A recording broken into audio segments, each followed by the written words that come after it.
First ever factory outlet Mukunda jewellery KPHB Kothapet Khammam Somajiguda Hanamkonda.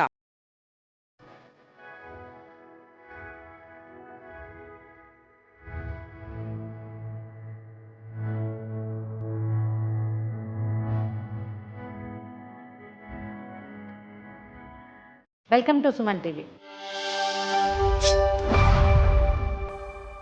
ఇవాళ ఒక simple వంటకం చేసుకుందామండి. చాలా పాతకాలపుది. అంటే ఇది ఎక్కువగా పేదవాడి పులుసు అంటుంటారు. అన్ని ఊళ్ళల్లో చేయరు, ఒక్కొక్క ఊర్లో ఒక్కో రకంగా చేస్తారు. పచ్చిమిరపకాయలు వాడి చేసేది కొన్ని చోట్ల, ఎండుమిర్చితో చేసేది కొన్ని చోట్ల అరటిపండు వేస్తారు, కొన్ని చోట్ల వంకాయ కాల్చి వేస్తారు, కొన్ని చోట్ల బెల్లం వేసుకుంటారు, కొన్ని చోట్ల ఇవేవి వేయకుండా ఒట్టిగానే చేసుకుంటారు. ఎండాకాలం కనుక ఇలాంటి పదార్థాలు తీసుకుంటే వడ కొట్టకుండా ఉంటుందని చెప్తారు. ఏమీ తినబుద్ధి కాదు, ఎండకి దాహం వేస్తూ ఉంటుంది, ఏదో మజ్జిగాన్న తింటే చాలా అనిపిస్తుంది, కూరనార తినాలనిపించదు, ఆయిలీ పదార్థాలు తినలేకపోతాము. అలాంటప్పుడు అన్నంలో కలుపుకొని తినడానికి రాగి సంకట్లో కానీ, జొన్న సంకట్లో కానీ, లేదా ఏ బొంబాయి రవో, బియ్యపు రవో, సొజ్జిలాగా అంటే ఉడకబెట్టుకుని తినే అలవాటు ఉన్న వాళ్ళకు కూడా ఇది చాలా బాగుంటుంది. సింపుల్ అండ్ ఈజీ ఉల్లిపాయ పచ్చి పులుసు. పచ్చి ఉల్లిపాయలతోటి, ఒకవేళ ఉల్లిపాయ ఆసక్తి లేని వాళ్ళు చేసుకునేదే లేదనుకోండి, ఆసక్తి ఉన్నవాళ్ళు, అలవాటు ఉన్నవాళ్ళు సింపుల్గా చేసుకోవచ్చు. రాయలసీమలో ఒక రకంగా చేస్తారు, తెలంగాణలో ఇంకో రకంగా చేస్తారు, ఉత్తరాంధ్రలో ఇంకో రకం, ఏ ఊరు రకం ఆ ఊరిదే. ఇవాళ మన స్టైల్లో చేద్దాం. ఇదివరకు పొయ్యిలు కుంపట్లు వాడే రోజుల్లో ఎండుమిర్చి కానీ పచ్చిమిర్చి కానీ ఆ కుంపటి సెగనో పొయ్యి సెగనో పడేసేవాళ్ళు. ఈ ఎండుమిర్చి ఇలా పొజ్జలు ఉబ్బిపోతాయండి, భలే బాగుంటుంది చూడ్డానికి. కుంపట్లో వేసినా కూడా కాలిపోతాయి. పచ్చిమిర్చి కూడా అలాగే చిటపట్లాడి కొంచెం సగం సగం కాలేవి. ఆ కాలిన వాటితోటి చేసుకునేవాళ్ళు. మన దగ్గర ఇప్పుడు పొయ్యిలు కుంపట్లు లేవు కదా, అందుకని మనం ఏం చేస్తామంటే ఏదో కాస్త చిన్న మూకుడు పెట్టి కాసిన ఎండుమిర్చి కాల్చుకుంటాం. ఎండుమిర్చిని పొయ్యి మీద కాలిస్తే పిచ్చి ఘాటు వస్తుందండి, గొట్టొచ్చేస్తుంది. సో అందుకని ఏం చేస్తామంటే అది కొంచెం వేడెక్కనిచ్చి ఒకసారి మూకుడులో అట్లా వేయించేసి అప్పుడు చేద్దాం. ఉల్లిపాయ పచ్చిపులుసుకి బేసిక్ ఇంగ్రీడియంట్ ఉల్లిపాయే. పచ్చి పులుసు అంటే పులుసు అంటే చింతపండుతోటి చేసుకునేది. పచ్చి చింతపండు, పచ్చి ఉల్లిపాయలు, ఈ కాల్చిన ఎండుమిర్చి లేదా పచ్చిమిర్చి, ఇక కాస్త కరివేపాకుతోటి బాగా పిసికేసి ధారాళంగా నీళ్ళు పోసి కొంచెం పలచన చేసుకొని కావాల్సినంతగా వేసుకుంటే బెల్లము, లేకపోతే నేను చెప్పాను కదా అరటిపండు, అది కూడా కాకపోతే ఒక్క వంకాయ ఈ పొయ్యి మీదే కాల్చేసి స్టవ్ మీద కాల్చి ఆ వంకాయ కాల్చిన గుజ్జు కలుపుకుంటే కొంచెం చిక్కదనం వస్తుంది. చిక్కగా వద్దు మనకు పలచగా లూజ్గా కావాలంటే లూజ్గా చేసుకోవచ్చు. వీటిలలో ఏదైనా వేయచ్చు. మిరపకాయలు వేగిపోయినాయి, ఇలా పొచ్చలు ఉబ్బిపోవాలన్నమాట. కొంచెం కాలినట్టు ఉంటుంది, ఒక స్మోకీ ఫ్లేవర్ ఉంటుంది, కాలిన రుచి. ఆ రుచి దీనికి బాగుంటుంది అన్నమాట. ఓకే, వీటిని ఒక చిన్న రోట్లో వేసేద్దాం. వేడి వాటిని అలాగా ఒకసారి దంచేసి వీటిని చెయ్యాలి చేతతోటి అంతే.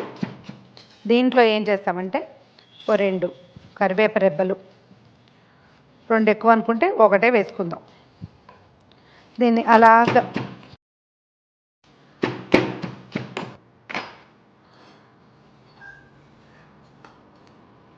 ఓ 5-6 ఎండుమిర్చి కాల్చాం కదా, ఒక పెద్ద ఉల్లిపాయ ముక్కలు కలిపి బాగా నలిపేయాలి. అంటే ఈ కారము ఈ ఉల్లిపాయలోకి పట్టాలన్నమాట బాగా. దీంట్లోకి ఒక చిటికెడు పసుపు, ఒక 1/2 స్పూన్ ఉప్పు, దీనికి సరిపడా ఉప్పు వేసేసరికల్లా కొంచెం నీరు వస్తుంది, ఇదంతా కలిసిపోతుంది బాగా. దీన్ని అసలు పొయ్యెక్కించరండి, దీన్ని స్టవ్ మీద పెట్టే పని లేదు. కాకపోతే పచ్చి చింతపండుతోటి రసం చేసుకునేటప్పుడు ఎప్పుడు కూడా చింతపండు వాడిన చోట దాని తాలూకు వాత గుణాన్ని, ఆ గుణాన్ని తగ్గించడానికి దానికి చిన్న బెల్లం యాడ్ చేయటం ఆయుర్వేద శాస్త్రరీత్యా ఇది చాలా పర్ఫెక్ట్ అని చెప్తారు వైద్యులు. తర్వాత ఇలా చింతపండుతోటి ఏం చేసినా దానికి కొంచెం వాత పెట్టాలన్నమాట, చురికిచ్చాలి, అంటే ఏమన్నా చూయమనిపించాలి, కరెక్ట్ పదం చెప్పాలంటే అది. దీంట్లో చిన్న తాలింపు పెట్టుకుంటేనే దీంట్లో ఉన్న ఔషధ గుణాలు కొన్ని ఉన్న చింతపండులో కొన్ని రోగ గుణాలు కూడా ఉంటాయి. కొంత పైత్యము, కొంత వాతము అట్లా చేసే లక్షణం ఉంటుంది, అది పోతుందన్నమాట. పూర్తిగా నీరు వచ్చేసింది. ఇప్పుడు మన చింతపండు రసాన్ని యాడ్ చేద్దాం దీనికి.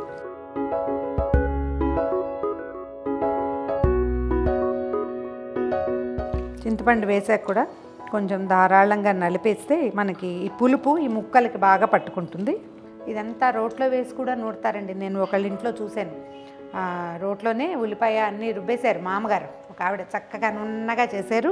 ఉల్లిపాయ ఇట్లా ముక్కభావకంగా కనపడకుండా గుజ్జుగా ఉండి ఎంత బాగుందో. అయితే వాళ్ళ ఇంట్లో మరీ లూజ్గా చేయాల, కొన్ని చోట్లేమో లూజ్గా. ఇదేంటంటే మా ఇంట్లో వంటకం కాదు, నేను రకరకాల చోట్ల చూసి ఆ రుచి నాకు నచ్చిందనమాట. కొంచెం ఎండాకాలం పచ్చి ఉల్లిపాయలు తినచ్చు, ఆరోగ్యానికి కూడా అవసరపడుతుంది.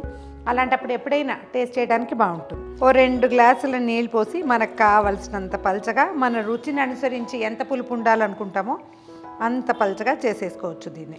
2 గ్లాసులు నీళ్ళు పోసేసాను నేను. ఇది చూడండి, చూడ్డానికి ఎట్లా చింతపండు కనపడుతుంది కదా.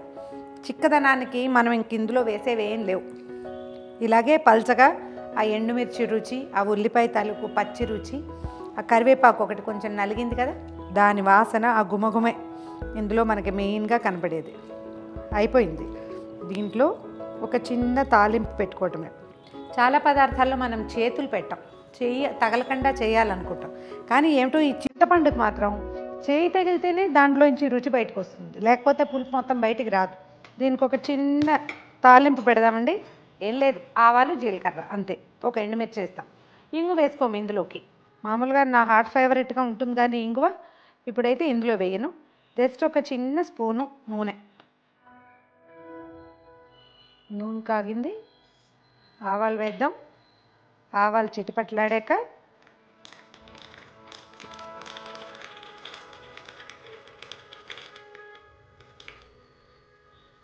జీలకర్ర, ఎండుమిర్చి, కరివేపాకు, ఇది మొత్తం కలిపి దీనికి బాత పెట్టాలన్నమాట. ఇది చుయ్యమనాలి. అయితే ఇందులో ఒక ఆయుర్వేద రహస్యం చెప్తానండి.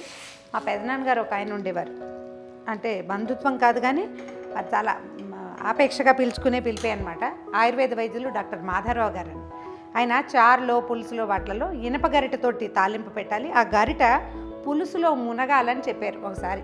ఎప్పుడు మేము దాన్ని పాటిస్తూనే ఉన్నామండి. స్టీల్ గరిటతో పెట్టుకోవచ్చు, కానీ ఇనప గరిటెలు కొనుక్కుని ఆ గరిటతోటి తాలింపు వేసి ఆ తాలింపుని అందులో ముంచితే ఆ ఇనప గరిట తగలంగానే ఈ చారులో ఉన్న, చింతపండులో ఉన్న రూక్ష గుణం కొంత తగ్గిపోయి ఆరోగ్యం పెంపొందుతుందని చెప్తారు. చాలా బాగుంటుంది. టేస్ట్ చూడండి ఎలా ఉంటుందో. ఇది నా పద్ధతిలో నేను చేసింది. మీకు ఇంకేమైనా ఇందులో అడిషన్స్ లాంటివి ఉంటే అవన్నీ కూడా కామెంట్స్ రూపంలో తెలియచేయండి.